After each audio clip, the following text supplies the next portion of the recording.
everyone, welcome back. This week I will be mentioning my background story when it comes to my English learning journey. And if you're new here, hello, my name is Kibra and I'm originally from Turkey.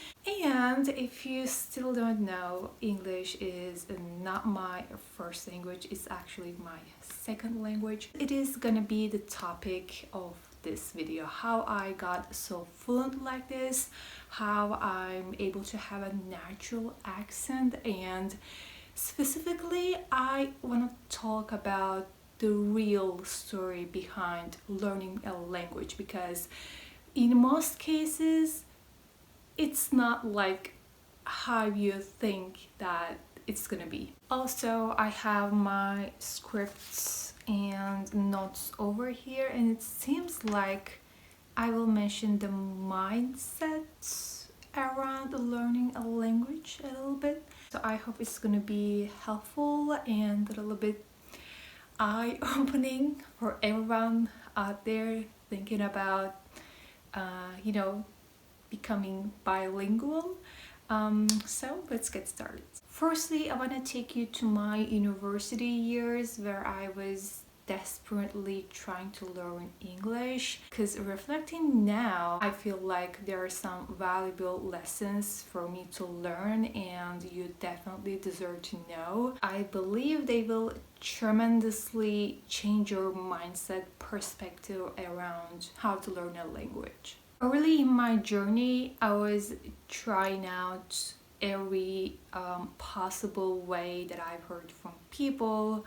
So I was actually letting people dictate how I should learn. Like, there's only one way of learning. If you've gone through this, you probably know how it feels. Like, it's your first time learning a foreign language and you really don't know what to do.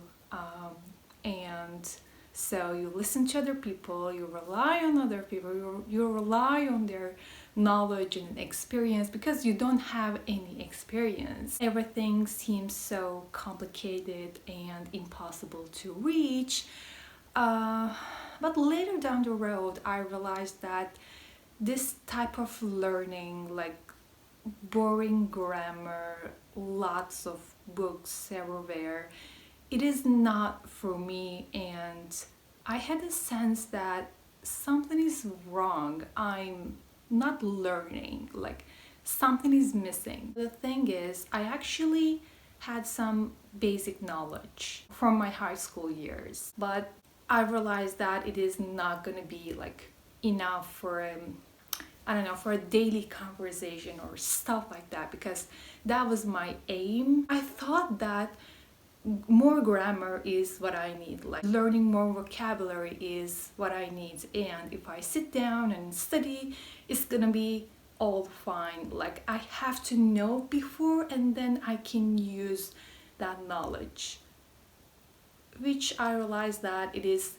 completely wrong. Before coming to this point, I tried several ways. Like, I had some attempts on this, like with this kind of mindset. I found a language exchange program. Yes, it might seem like, oh, Kibra, it's I think you're practicing with a partner.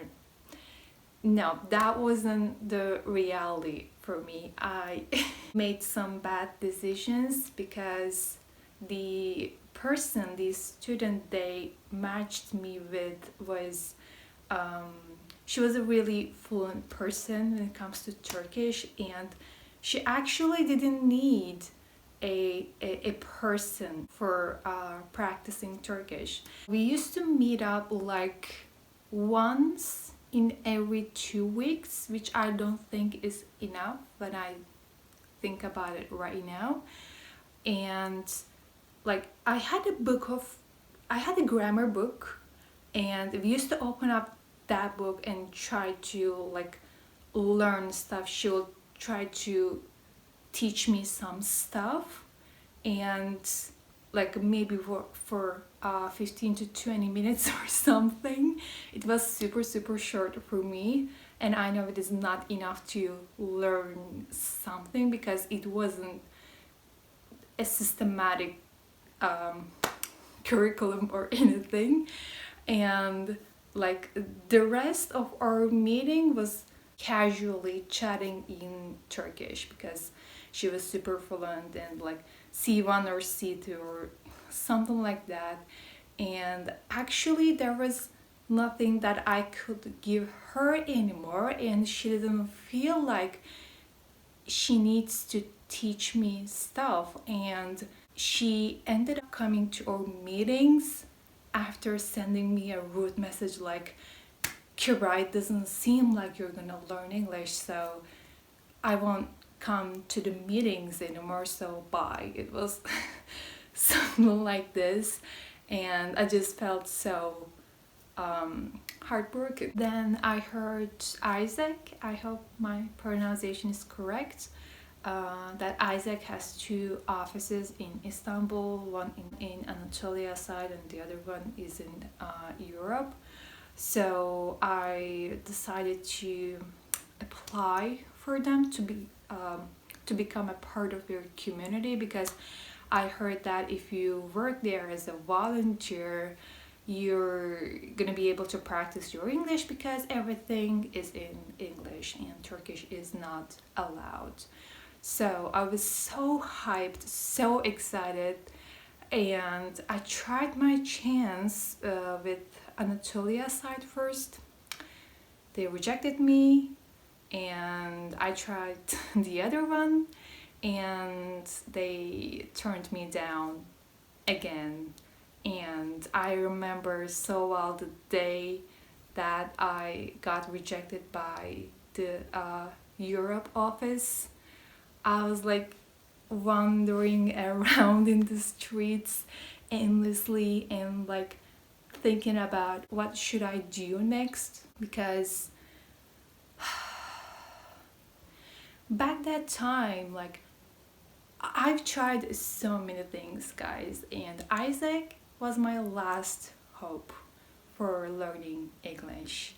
And at that moment I said, okay, just forget everything, like forget everything you've heard, forget other people, don't rely on other people, let's start over. The moment that I've learned to rely on myself, I made real progress. But before that, I was expecting other people to teach me, but it wasn't like that at all. I mean, if you're learning a language, it is a lot of work to do right there. It is only your responsibility to learn that. You're the person that's gonna learn and use all that knowledge. You cannot rely on other people. Today, I can confidently say that the best way to learn a language is to learn by yourself, because no one will learn for you. I mean, there are gonna be some people that will teach you some bits of information, but at the end of the day, it's on you. You have to show up for yourself.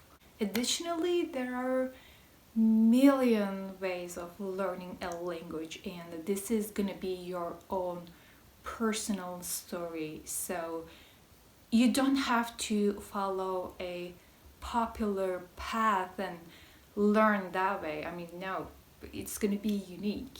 When I first started out with this whole thing, I had a very limited basic knowledge in terms of English, and by speaking, by being in that language, I was able to succeed. The other thing everyone's saying is you gotta go live abroad to learn a language, to become fluent. In my time, this was like the number one thing that every Turkish person is saying each other, and this was just making them more unmotivated to learn English, because every English spoken country is hard to afford if you want to visit, if you want to live.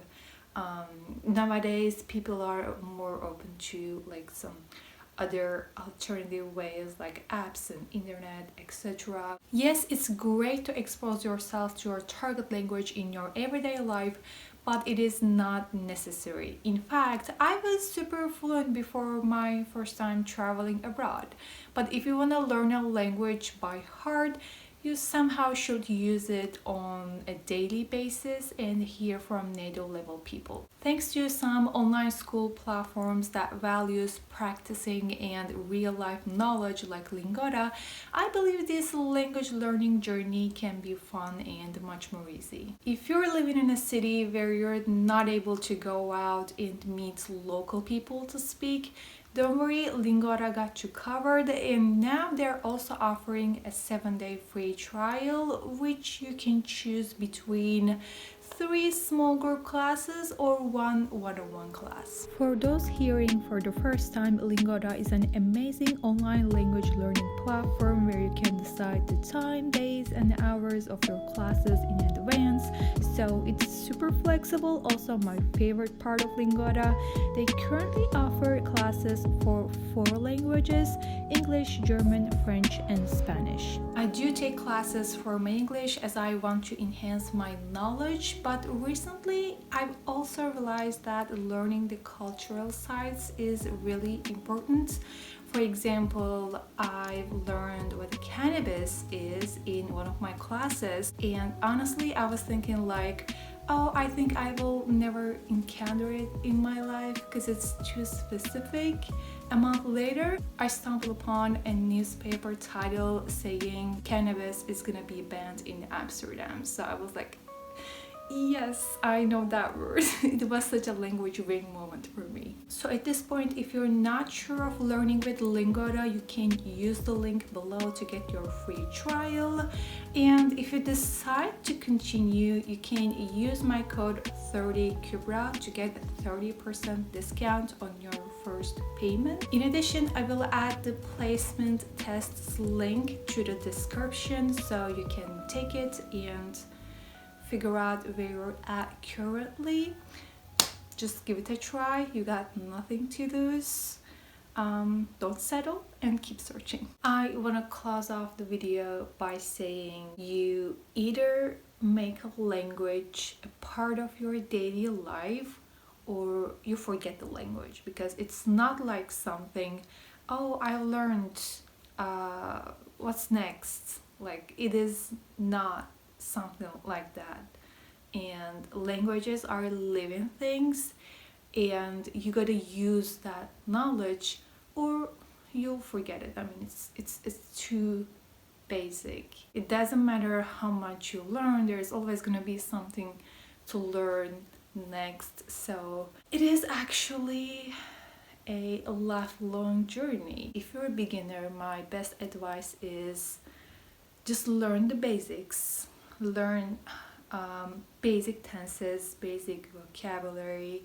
Go out, practice, hear, speak, engage with people. It doesn't have to be native local people. Just try to be engaged with your target language. I literally perfected my fluency in accent in cafes, like by meeting random people all over the world. But if you're not able to do that in your country, in your city, use the tools that I've mentioned earlier. Learning a new language is such a long ride, but as soon as you got the hang of some things in your mind, it's gonna be much more easy, and I promise it's gonna be much more fun. So that was all for this quick chatty video. Let me know if you wanna see more language learning related videos. I would love to share my knowledge and my experiences. So love y'all and see you in the next one.